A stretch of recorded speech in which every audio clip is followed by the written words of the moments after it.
So, on administration of justice. Volume. The idea of NCAJ, a platform that brings together agencies in the justice sector, is based on the realization that the effective administration of justice requires collaboration between the key actors in the justice sector. Collaboration is one of the constitutional principles that undergird our system of constitutional governance. Whenever there is interruption or a break in the justice chain, the effects of this are clear to the ordinary Kenyans. The manifestation of this is through delays of cases in court, disruption or denial of services, corruption, and other ills that emerge from any broken system. Kenyans lose hope in the justice system whenever victims are not assured of the protection of the law. As the agencies in the justice sector, we have an obligation to ensure that we deliver services to the Kenyans.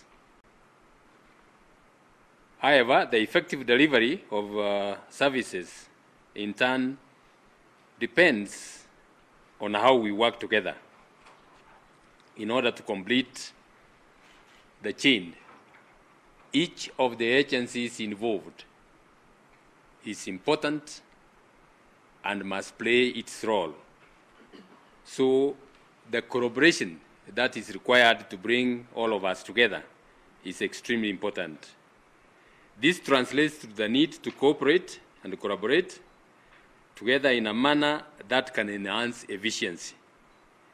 The presence of non-state actors and the civil society representatives in the full council is also important, as we have immediate feedback and the participation of the civil society in our deliberations.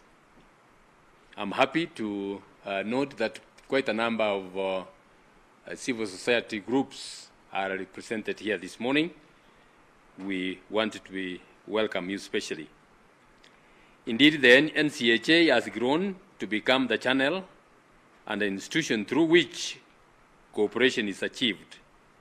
The NCAJ played an important coordinating and role in the run-up to the last general election.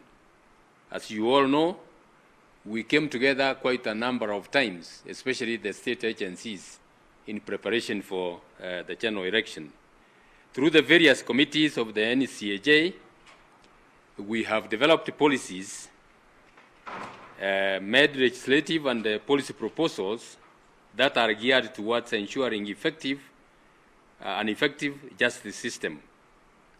Furthermore, there are ongoing activities under the different NCAJ committees whose work will positively impact the working of the justice sector. Today, we have another opportunity to examine in a detailed manner the areas of current and future concern in the administration of justice in this country. I directed that we have the morning session of this council meeting dedicated to the issue of interagency collaboration in the commercial and the justice sector, as well as corruption-related matters. Last year, Kenya moved 12 steps in the ease of doing business of 2018 to position 80 globally out of 190 countries, compared to position 92 where we were in 2017. This is partly attributable to some of the reforms in the commercial justice sector, and especially the fact that we have embraced alternative dispute resolution mechanism. However, this progress is threatened by a lack of effective collaboration in the sector. Perennial challenges, such as delay in the hearing of cases, are creeping back and may serve to reduce investor confidence. I hope that we shall discuss these issues and come up with workable and concrete resolutions on the way forward. We are all aware about the fight against corruption and the challenges that have been heightened. As I have emphasized in the past, it is my singular belief that the challenges that face this sector can only be addressed when we sit in a forum such as this and come up with practical solutions on how to tackle those challenges. I welcome the willingness of the players represented here today to have an honest and open discussion on how we deal with the challenges that we face. Ladies and gentlemen, this is a discussion that we are going to have on how to deal with the issues in the commercial justice sector as well as the criminal justice sector, especially in corruption.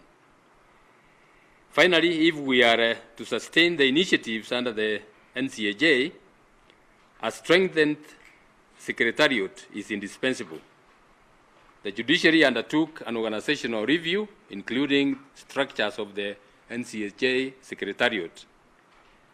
The JIC has approved this structure and further approved the hiring of a substantive executive director of the NCAJ and key secretariat officials. With these processes set to roll out, the capacity of the Secretariat will be built to reflect the role and the mandate of the Council. In this regard, I thank our development partners who have and continue to support the judiciary and the Council in its agenda. I welcome you once again to this Council meeting. We are going to have maybe about 2-3 presentations made. The rest of the time we want to spend together in a candid discussion on how we need to deal with the issues that face us.